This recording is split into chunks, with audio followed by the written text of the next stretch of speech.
Thank you, Stella. Yes, happy days. She took the wise decision and became a novelist instead.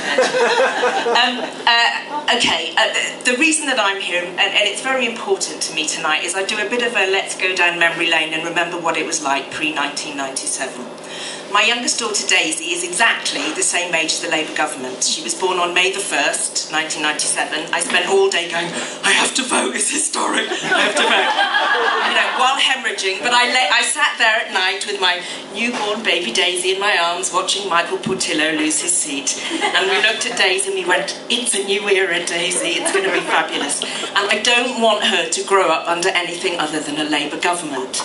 Because I grew up in the Cotswolds in the 60s and 70s, and frankly, you know, if you were radical, you would vote Liberal, because there was no way that Labour would ever touch the sides out there, and it's still pretty much the same, and there are huge swathes of this country which are still like that. And if we're apathetic, if we take our eye off the ball for a second, we could have a Tory government again. And I don't want posh boy David running this country, because I don't think he has a clue. And I think we are, you know, we are heading for more hideous economic times than we're already in. And we need competent people to guide us through it, because I want my children to have a future in this country, and I want us to grow old gracefully, to be looked after, to do all the wonderful things that Steve's talking about. I want to be governed well, and I want to be governed competently. And, you know, when business comes out for the Tories, you go, of course they come out for the Tories.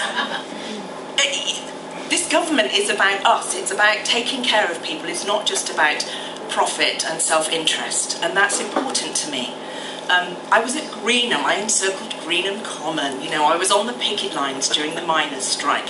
I toured with left-wing feminist socialist theatre companies through the 80s. I was up at concert. I toured through Wales. I saw whole communities completely destroyed, with the hearts ripped out of them by what the Tory government was doing then. I saw people who had no clue about what they were supposed to do with themselves. And I can't bear the thought that we would allow that to happen again. So I just think, you know, talk to your friends and neighbours, talk to all the people that you feel a bit shifty about talking to, and work hard to make sure that this government gets re-elected. We need that. I remember touring with Gay Sweatshop when Section 28 was running wild, and I remember how difficult it was for those of us who wanted to take shows into schools, community halls, that said everybody is of equal value, love who you love, be kind, be respectful.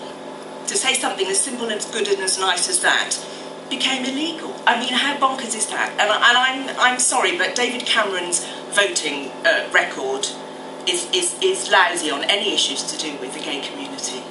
I want my children to grow up and to have the opportunity to decide who they are sexually, and to feel free to do that, to grow up and feel safe and supported in whatever choices they decide to make, and to know that the important thing is to love well and to be kind. That's what's important, and I want them to be supported in that.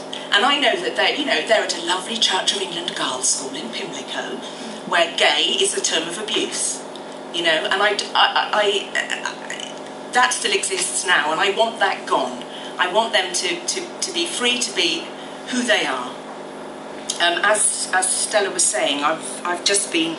I did a film with Clint Eastwood and Morgan Freeman and Matt Damon called Invictus in South Africa last year. And while I was there, the South African elections took place, and the turnout, I cannot tell you. They have the most fantastic constitution, the most supportive, equal constitution possible, and people still bother to turn out.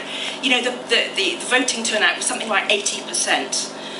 It's important. The vote is such a precious and new thing to them. It matters, and people go, and they're stained fingers from when they voted. It was like for days. It was like, I have a stained finger. You got a stained finger? Why haven't you got a stained finger? It's important, and we have to treasure this thing that we have called democracy.